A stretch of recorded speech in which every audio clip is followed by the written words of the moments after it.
I hope na yun nga, maalala nila na mas nagbigay ako ng time sa mga pamayanan kaysa dito lang sa sentro. Joy ng mga tao, joy ko rin.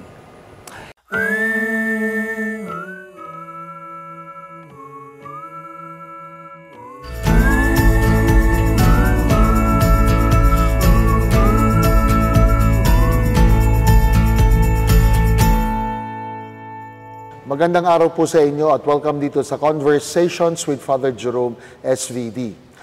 May 86 dioceses sa buong Pilipinas at sa bawat diocese o apostolic vicariate ay may mga katuwang ang mga obispo na mga kura-paroko na siyang namamahala, nagpapastol at nangangalaga ng kanya-kanyang mga parokya. Sa araw na ito ay narito po tayo sa St. Joseph's Parish at St. Joseph Academy dito po sa Bungabong, Oriental Mindoro upang makapanayam ang isang parish priest, ang isang school director, ang isang pare at naway makilala natin ang puso, kilos, responsibilidad at ang buhay ng isang kura-paroko. Akin pong ikinagagalak na makasama natin, walang iba kundi si Father Anthony Ibarra, tawag namin Father Bar, Banawa Fabella, SVD. Magandang araw, Father Bar. Magandang hapon din, Father. Yes, at Father Bar, maaari bang, sabi mo sa akin kanina, hindi ka sanay suotin ang damit na yan, na kulay itim, no? Kasi typical na nakikita ng mga tao, yung suot na clerical, no? Pero bakit, sabi mo, pari ka, pero hindi ito ang typical mong suot na damit? Actually, sinusuot ko rin ito. No? Pero sa mga special occasions lang. Halimbawa, may tawag sa sa Kalapan, o special occasion sa cathedral, etc. No?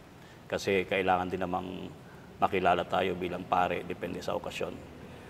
Pero sa karaniwang buhay sa parokya, ay hindi ako masyadong nagsusuot na ganito dahil ang buhay sa parokya medyo rugged eh.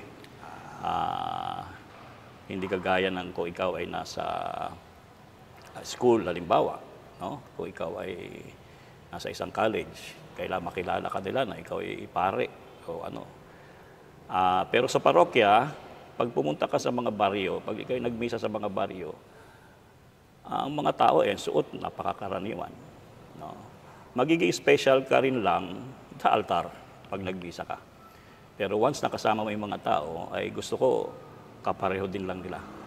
Gusto ko yung sinabi mo yun na gusto ko maging kapareho rin nila. Yes. At hindi mo inihiwalay ang sarili mo doon sa uri ng pamumuhay ng mga tao. Ano ba typical na pamumuhay ng isang pari na nangangalaga ng isang parokya? Can you help us understand yung daily routine ng mga parish priest, lalo dito sa inyo sa Bungabong? Unang-una, isa sa mga bagay na ginagawa namin ordinarily kung kami nag-iisa, preparations. No? Kasi akala ng iba, nagkukulang ka lang sa kwarto, wala kang ginagawa. Pero actually, Lunes pa lang, Martes pa lang, nagpe-prepare ka na para sa Mass mo sa Sunday. Mga ganon. At usually, ako naman medyo mahilig din sa social media. No? Kaya may kumisa may mga prayer ako na nilalabas dun sa aking account. So yung mga ganung bagay na yung mga pwede kong gawin na nag-iisa ko na makakatulong kahit pa paano sa evangelization. No? Kasi sa gabi wala ka namang ibang ginagawa. No? May TV, pwede ka manood, pero after that, ano pa yung gagawin mo? So yun, kinabukasan, siyempre, gigising ka. Kung nag-iisa ka sa parokya, misa. Ano? Pagkatapos ng misa, usually dito sa parokya, meron akong 3 to 4 masses. Wow! A day. No? 3 to 4 masses a day. Typical yon, any ordinary day. Oo, ordinary day. Kaya dito sa parokya, sa St. Joseph Parish, sa ngayon, 3 masses ako. No? Kasi may kasama ko ngayon si Father Ansel. Pero kung wala siya, nung hindi ko pa siya kasama, 4 masses a day, 2 mass in the morning, and then 2 masses in the afternoon. Pagdating mo dito, siyempre, asikasuhin mo yung mga kapaligiran mo, meron kang school, dadalawan mo yung school, makikihalubilo ka sa mga teachers, makikihalubilo ka sa mga estudyante. Yun. And then, panahon din para sa sarili. Napakahalaga din yun. No? Na mapag-isa ka, time for prayer, yun nga, reading, preparation ng reflections mo sa homily, at iba pa. Yun, halo-halo na yung lahat na yun. No? Ang maganda sa parokya kasi wala ka namang schedule eh. Ikaw ang gagawa ng schedule mo. No? Pwede mong gawin ito ngayong after lunch, pwede mong gawin mamaya after dinner. Yun. At kung ganyan yung buhay parokya na typical day, ano yung mga talagang responsibilidad na dapat gampanan ng isang tulad mong parish priest na tingin mo yun yung pinaka-major things na dapat mong gawin? Sacraments and organizing para sa akin. No? Kasi mahalaga na hindi lamang manatili ka sa sacraments kasi kung sacraments kasi napakadali. Masarap ang buhay pagka pamisa-misa ka lang. No, hindi, para sa akin, napakadali nun. Nag-enjoy din ako doon. Pero maganda rin na yung skill mo in organizing, ma-apply mo. No? Isipin mo kung ano yung mga needs ng mga tao, ano yung pinakamaganda gawin para ma-feel nila na sila ay part ng simbahan. Kagaya dito sa St. Joseph, ang isa sa mga ginawa kong paraan para ma-feel nila yung pagiging community nila, yung kasi meron kami 23 parishes, 23 pamayanans. Ang ginawa ko, cluster ko sila into 3 clusters. At binigyan ko ng mga responsibilities yung mga leaders namin. Ang bawat cluster nagkaroon ng leader, cluster coordinator, at ang sa akin lang, in-advisean ko lang sila na magpulong kayo palagi, na kayo mag-usap-usap palagi, pakiramdaman nyo kung ano yung mga pangailangan na inyong simbahan. Pag kailangan nyo ako, tawagin nyo ako, pupunta ako, attend ako ng meeting nyo. Pero so far naman, nakikita ko na may kakayanan pala itong mga tao na mag-organize ng sarili nila. No? Ang sa iyo, mag-advise ka kung ano yung pinakamagandang gawin. Masusunurin naman ito, kung ano yung sabihin mo, susundin nila. Pero mas maganda yung sila mismo ang nag-iisip. Yung mga needs nila. Kaya minsan nagugulat na lang ako, may mga plano sila. At yung mga clusters, nagugulat ako, hindi pare-pareho yung plano nila. Ibig sabihin, iba-iba rin yung needs nila at iba-iba rin yung kanilang responses doon sa needs nila. So, parang ganon. Anong mga nakita mo, Father, na needs ng mga communities na ang tingin ko tinutukoy mo yung nasa labas ng yung poblasyon, no? Kasi nasa rural community tayo, may poblasyon, pero outside that, merong mga pamayanan. So sabi mo, yung pagbubuo ng mga pamayanan ito, ang isa sa mga mahalagang gampanin na ginawa mo. So anong needs ang nakita mo na tinugunan ng mga pamayanan ito na lalo mong ikinagulat? Dito kasi sa Bikaryato, meron kami tinatawag na hapag ng ito yung Bikaryato ng Calapan, no? Hapag ng Pamilya Mendoreño. Yung hapag ng Eucharistia, hapag ng salita, at hapag ng kainan.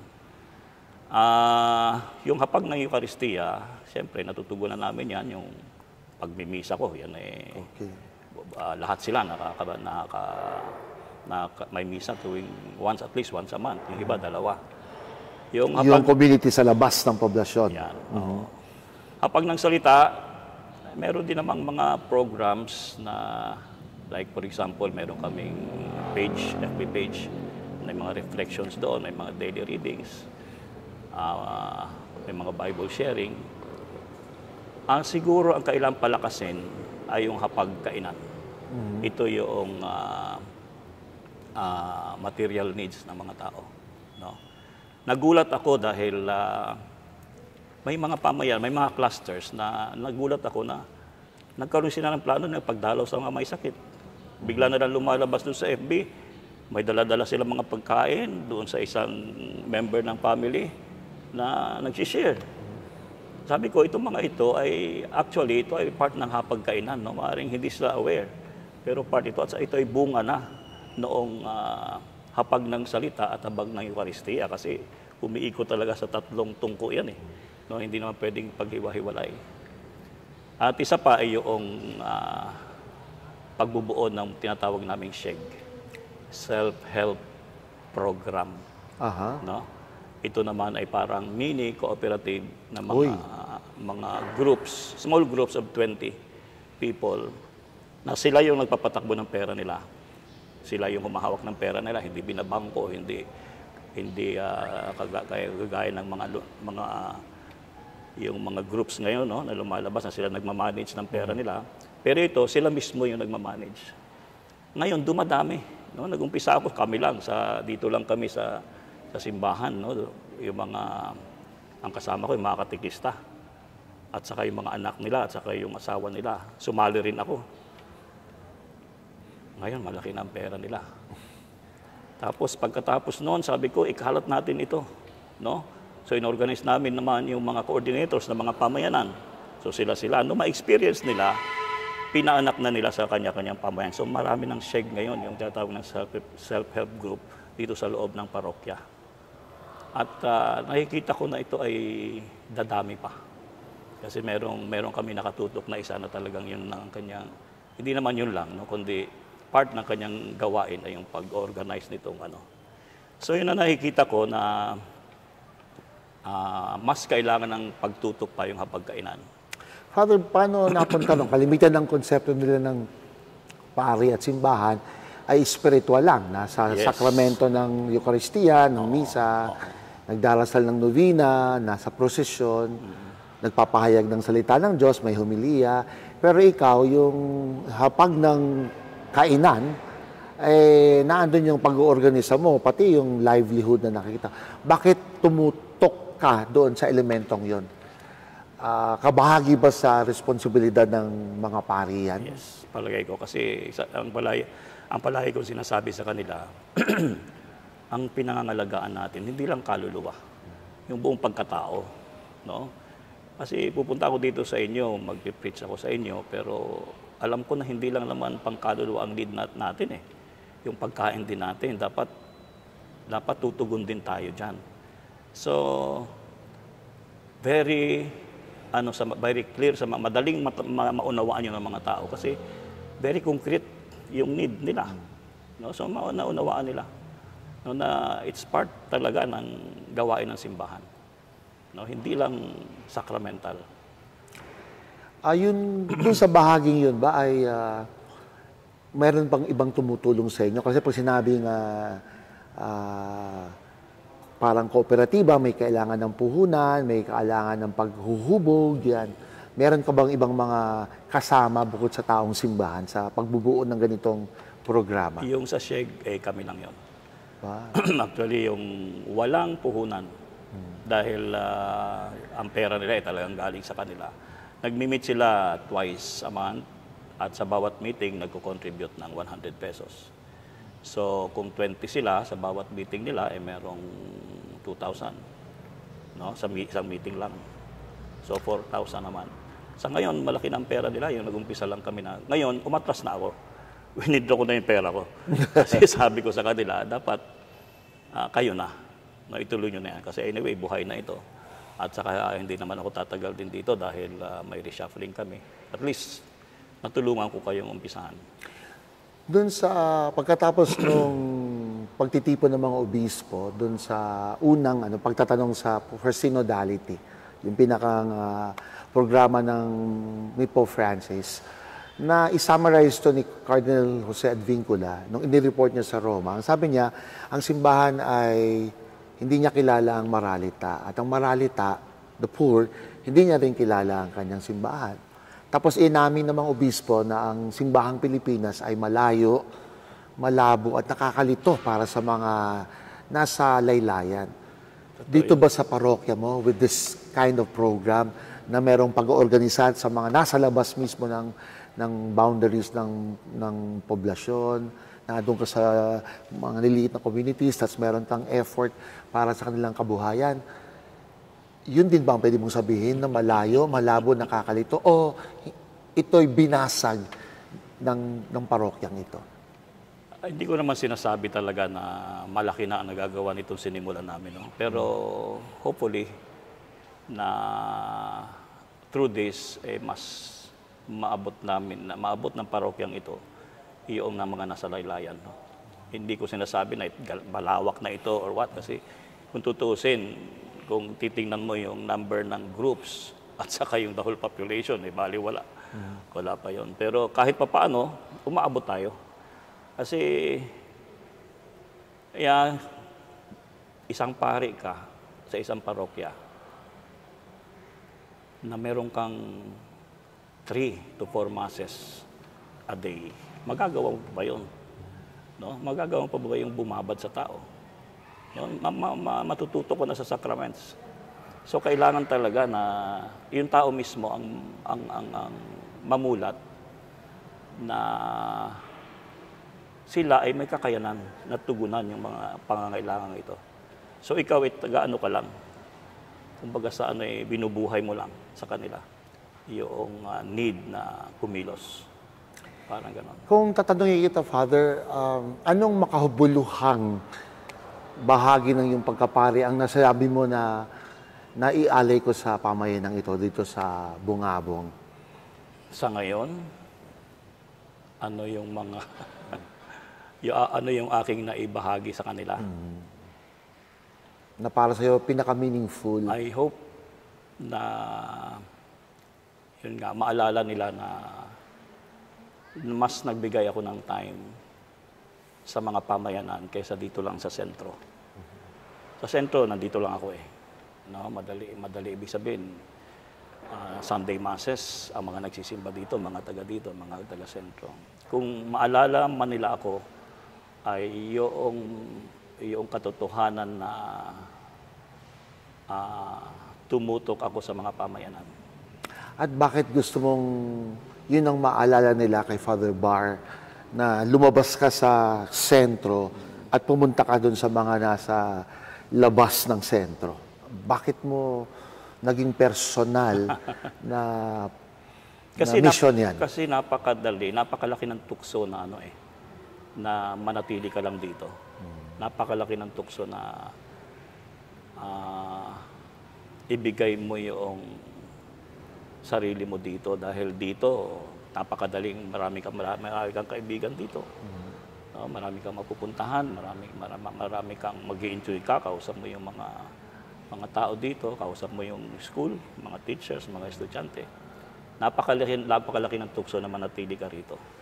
So, yung pagpunta ko sa pamayanan, paglabas ko sa mga pamayanan, para sa akin something na para sa akin extra effort yon as kesa sa usual. Umiiyak din ba ang mga kura paroko? Hindi pa ako umiyak.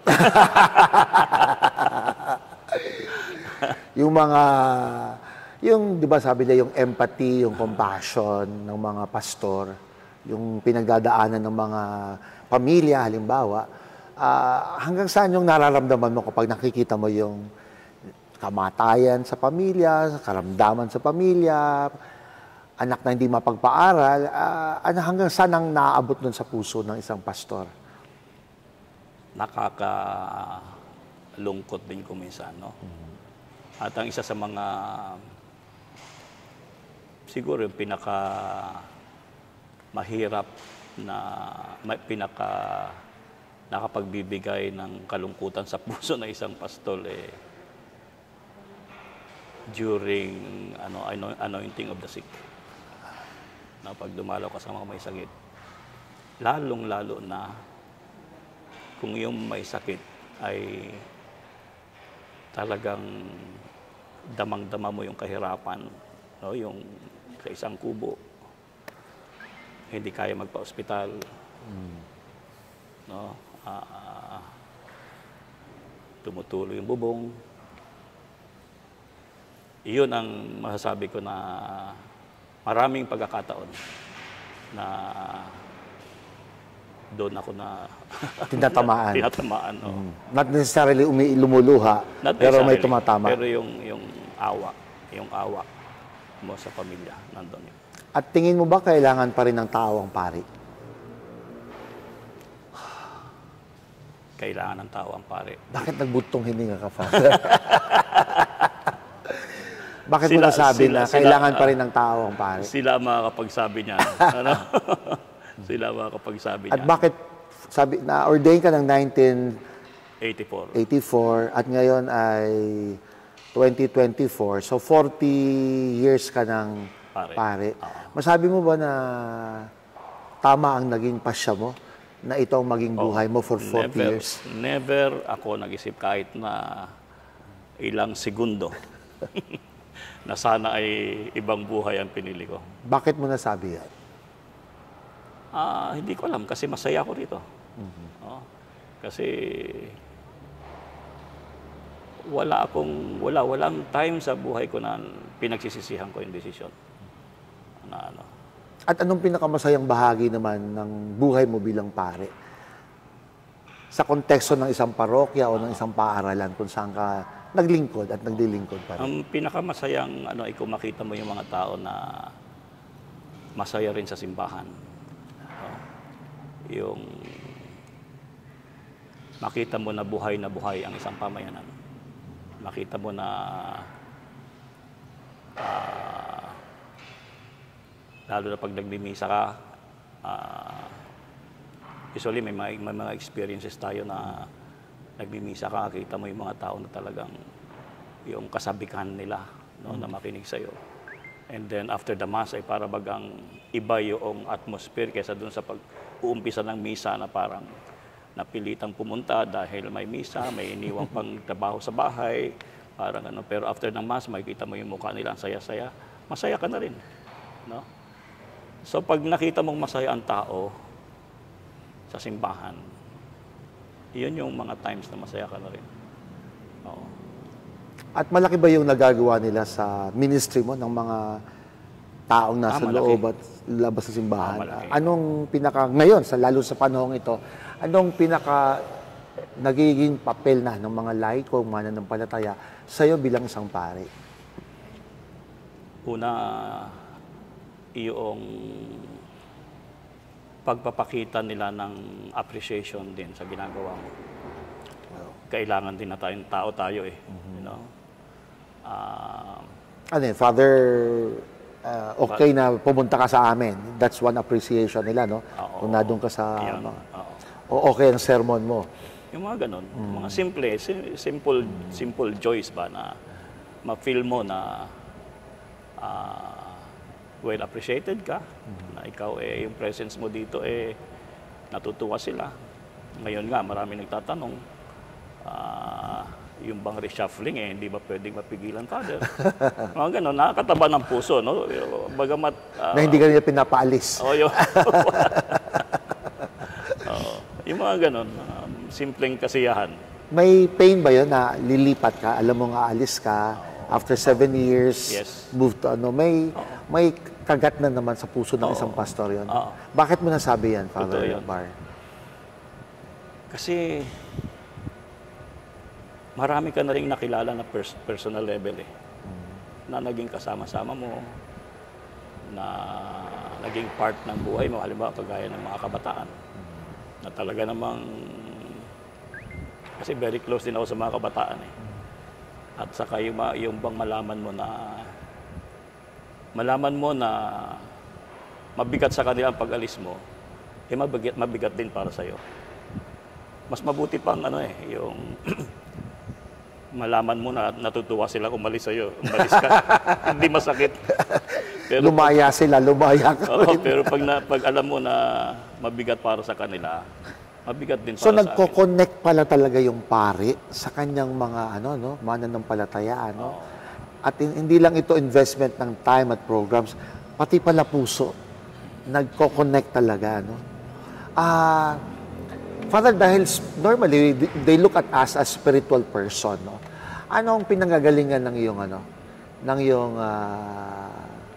pananatili na maglilingkod? Ano yung spiritual well na pinaghuhugutan mo ng yung spiritual shared experience at ano? Sa akin yung yung basic call na yung basic call at tinawag ka na alam mong tinawag ka, no? Yun pa lang malaking bagay na in spite of your weaknesses. Alam mo marami ka ring kahinaan, no? Pero bakit sa dami ng tao pinili ka? Ibig sabihin may tiwala sa iyo ang Diyos. So malaking bagay para sa akin yun, yung ganong kaisipan. At sabi mo nga, ni isang segundo, hindi mo iniisip Ni na isang bitawan ang segundo tawag na yan. Nabitiwan, o ni isang segundo sa buong buhay ko, hindi ako nagsisi na bakit ito ang buhay ko. At kung meron pa pang isang pangarap na hindi naaabot, para sa pamayanan ng Bungabong, dito sa St. Joseph Parish at St. Joseph Academy, na naroon sa puso mo, unrealized dream, anong isa yun? Marami. Isa lang, Father.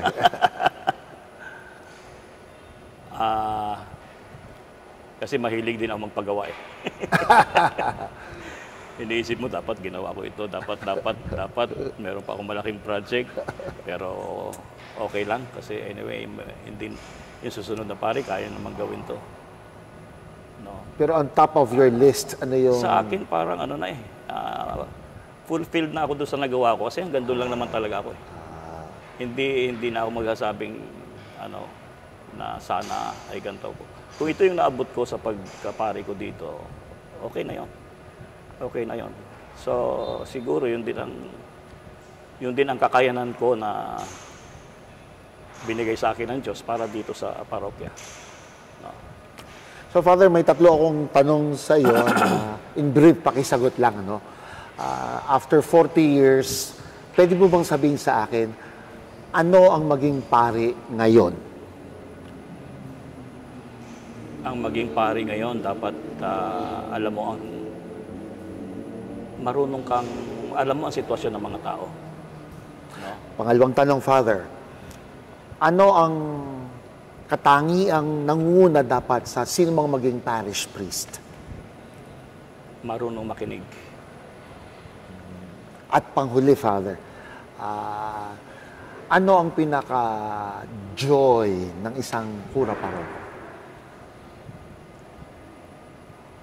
Yung joy ng mga tao, joy ko rin. Father Bar, maraming salamat sa oras na sinare mo sa conversations at pagpalain ng pong may kapalang yung buhay at ministry at mission. Maraming salamat, Father Bar.